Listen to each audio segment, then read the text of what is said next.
Bagit 7 milyong pisong halaga ng pondo para sa health emergency allowance ng health workers ang nawawala sa vault ng Treasurer's Office sa Sagay, Negros Occidental.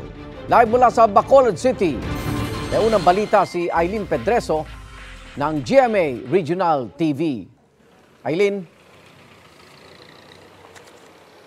Igan, sa presensya ng Commission on Audit, binuksan ang kontrobersyal na vault ng Treasurer's Office sa Sagay City at nadiskubring wala itong lamang pera.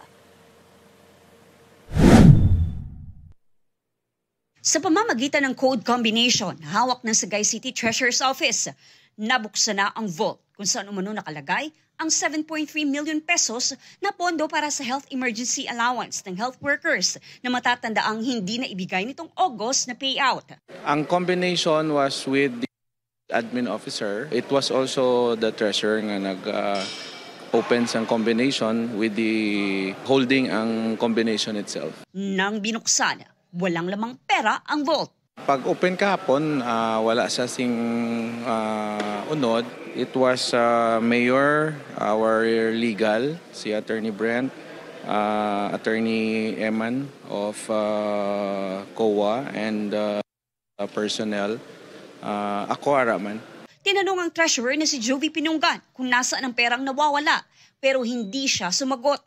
Bago pa man binuksan ang vault, pinadalhan na si Pinunggan ng Commission on Audit ng demand letter kung saan kailangan niyang isumite ang liquidation ng 22 million pesos na kabuuang health emergency allowance sa loob ng 30 araw. Amo na ang balya, wala. Kung ma-produce siya to, ang ma-liquidate niya. So,